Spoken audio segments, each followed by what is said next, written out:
gente continua falando de Donald Trump, mas a gente vai trazer aqui a problemática da ofensiva dele contra as instituições e contra a democracia e como que ele tem esticado a corda da própria Constituição dos Estados Unidos. A gente começa desde ali da posse, né, dele no dia 20 de janeiro, a gente tem as promessas de campanha que vão ali colocando,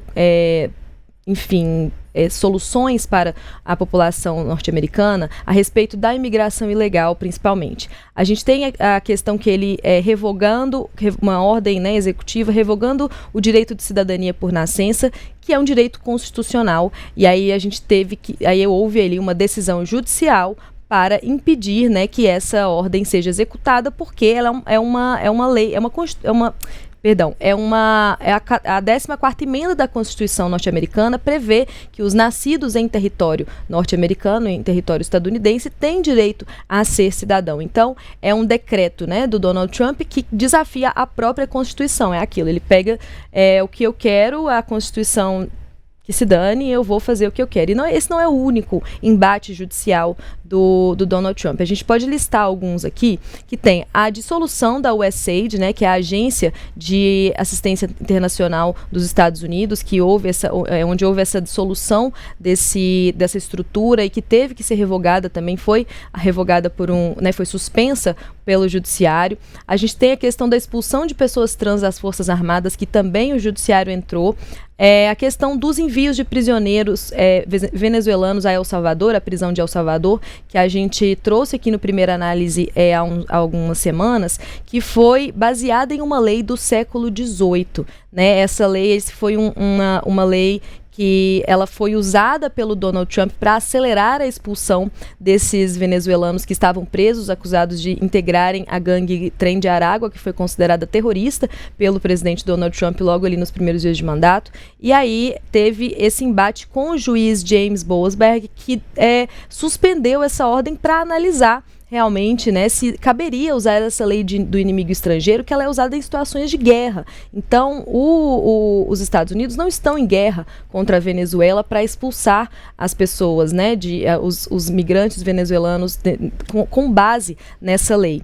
E aí a gente tem ainda a questão das deportações de estudantes e a vigilância nas universidades. A gente teve vários casos emblemáticos aí, principalmente de estudantes, né, Fred e Fran, que foram contrários a Israel, que defenderam a Palestina, que foram ali, que protestaram, que escreveram contra a guerra ali em Gaza, contra a ofensiva de Israel contra os palestinos. E a gente tem um caso emblemático que viralizou nas redes sociais há uns dias, que foi a prisão, né, a detenção de uma estudante turca, da Rumeysa Öztürk, de 30 anos, que foi presa dentro da universidade por agentes apaisanos, usando máscaras, e depois de ela escrever um artigo de opinião contra a gente assiste esse vídeo, né, das pessoas ali, dos agentes da imigração, algemando inclusive a estudante turca, que tinha um visto válido, que ela tem um visto válido e agora ela aguarda deportação.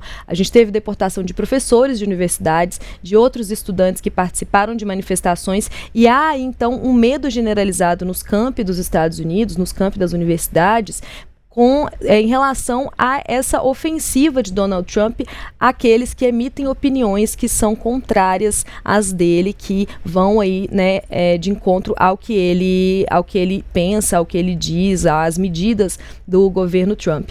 E aí eu convido para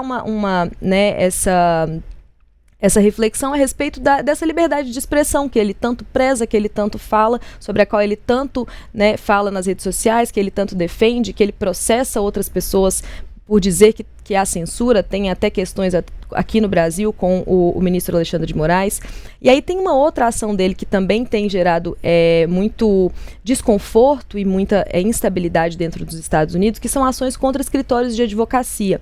A gente tem os exemplos do escritório de Covington e Burling, que representou um ex-procurador que moveu ações contra Trump. A gente tem do Perkins Coie, por representar a Hillary Clinton e contratar investigadores que apontaram ligações de Trump com a Rússia em 2016. 2016, e tem o do Paul Weiss, que houve até uma carta, né, uma publicação no site da Casa Branca contra este escritório, que são os chamados Big Laws, né, que representam essa Big Law, esses escritórios muito grandes dos Estados Unidos ali, que tem milhares de advogados que atuam em diversas causas e que tem muito dinheiro. Inclusive, o escritório Paul Weiss fez um acordo com o Donald Trump para que haja essa cessão desses embargos, enfim, de todos dos impedimentos, das sanções que foram feitas, para entregar 40 milhões de dólares em ações pro bono para ações de interesse de Donald Trump. Então, eles vão ter que advogar de graça, né, em causas, assim, até 40 milhões para causas que o Donald Trump e o governo dos Estados Unidos defendam. Dani, essa questão dos escritórios de advocacia e principalmente as questões dos juízes distritais ou locais tem a ver com uma questão que o Donald Trump foi pego de surpresa. Quando ele foi eleito, e ele primeiro viu que tinha maioria no Congresso, né, tanto na Câmara quanto no Senado, ele tinha uma base muito larga e ele estava comemorando mais um fato. Ele também tinha maioria no Supremo Tribunal, na Corte Suprema dos Estados Unidos. Hoje, o maior número de juízes é de linha conservadora. Então, ele achava que ele teria um campo livre. Tanto é que ele já nas eleições ele falava que ia assinar um número recorde de ordens executivas, coisa que ele está bem nesse caminho mesmo. E ele achava que não teria essa resistência. E ele encontrou resistência não na Corte Suprema, mas nas cortes básicas, né, as locais, justamente por causa dessa característica dos Estados Unidos, né, do federalismo. As coisas são muito resolvidas nos estados e no nível local. Né, então é capaz de um juiz local contestar uma ação nacional. E tem mais uma coisa que dentro desse espectro que você falou, das ações em relação que são conflituosas com a liberdade de expressão, Donald Trump também está enfrentando, iniciou uma guerra aberta à Associated Press, ao New York Times e alguns veículos que estão sendo banidos das coletivas, dos meat pressing, né, por quê? No caso da Associated Press, o motivo declarado é porque a Associated Press não chama o Golfo do México de Golfo da América. Ele continua chamando de Golfo do México por uma questão geográfica histórica. E o Donald Trump baniu. E isso virou alvo também de uma ação judicial baseada tanto no 1º quanto no 5º artigo da Constituição, que garante tanto a liberdade de expressão quanto a proteção do cidadão a uma ação arbitrária do governo. A gente tem um histórico, né, Fred, um comportamento, uma lógica de comportamento do Donald Trump nessas ações que tem muito a ver com uma questão de interesse pessoal de forma muito exacerbada. E isso pode ser observado tanto nessa questão com o judiciário, né, que a gente tem com os escritórios de advocacia, por exemplo, no sentido de vingança pessoal contra ações que foram movidas contra a pessoa dele, né? A gente tem do Covington em Berlin, que é a questão do ex-procurador movendo ações em relação a Mar-a-Lago, enfim, e tem o Perkins Coie, que tem essa questão da ligação do Trump com a Rússia em 2016, que representou a Hillary Clinton. Então, são realmente ações de vingança pessoal, eu tô aqui no poder, é aquela coisa lógica do dono da bola, né, assim, eu tenho o poder aqui de fazer o que eu quiser, ele acha, então eu vou atuando nesse sentido. Mas há uma problemática muito grande, porque apesar de ele não poder assim, fazer exatamente tudo o que ele quer, ele pode fazer muita coisa, pode prejudicar muita gente, enfim. A gente tem esse exemplo dos escritórios de advocacia. A gente tem, por exemplo, clientes que, quando aparece um tipo de manifestação do governo contra esses escritórios, eles acabam saindo deles, eles acabam pensando, eu vou ter problema. Há um advogado de um escritório X X, ele não pode entrar num tribunal, ele não pode entrar num órgão público, porque existe essa possibilidade de sanção do governo. Então você não limita, você não faz o que você quer necessariamente, mas você limita a atuação do outro que pode fazer alguma coisa contra você, que pode te prejudicar de alguma forma. Então o uso do poder num sentido muito pessoal, muito, né, diferente do que ele coloca, que é uma defesa da democracia, quando ele fala em liberdade de expressão. É o grande risco, né, dessa mistura que ele faz da política com negócios, do público com o privado. Ele está reescrevendo a história a partir dessas restrições, né? A restrição à universidade é muito significativa, porque é na universidade. E a extinção, por exemplo, da Secretaria de Educação afeta diretamente a liberação de bolsas para os estudantes, né? Uma vez que o custo de educação superior nos Estados Unidos é muito elevado, né? Não é que nem o nosso de escolas públicas, de universidades públicas.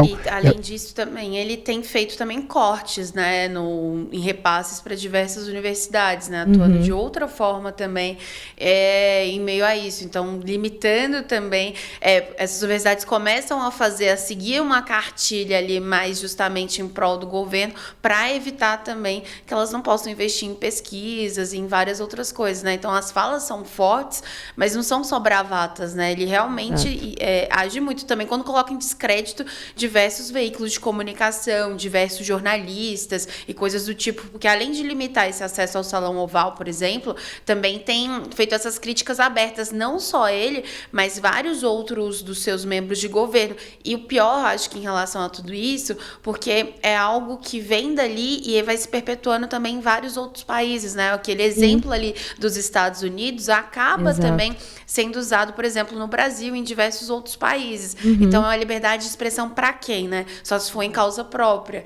Então, posso falar tudo que eu quiser no X, nas redes sociais, desde que atenda somente aos meus interesses, né? Então, é uma liberdade de expressão totalmente seletiva, uma realidade né? paralela, né? De certa forma. Você é livre para falar a minha verdade. Exato. É até o título do nosso programa de hoje, a liberdade de expressão seletiva, porque ela só permite aquilo que quem está no poder permite que seja expresso. Então, assim, né, é um grande desafio, eu acho, para as instituições democráticas, porque isso coloca em xeque aí a questão do poder das instituições de freios e contrapesos, né, dentro do sistema democrático de legislativo, executivo e judiciário dentro dos Estados Unidos. A gente tem, no caso, uma maioria no Congresso que acaba se esquivando dessas ações de fiscalizar o poder executivo e acaba sobrando para o judiciário, que é muito o que aconteceu aqui no Brasil na época do Bolsonaro, né? Assim, houve essa omissão, de certa forma, em algumas questões que o Bolsonaro fez e não podia ter feito, e que o Congresso se omitiu, e aí o judiciário teve que atuar, e aí acabou com essa pecha de interventor geral da União, enfim.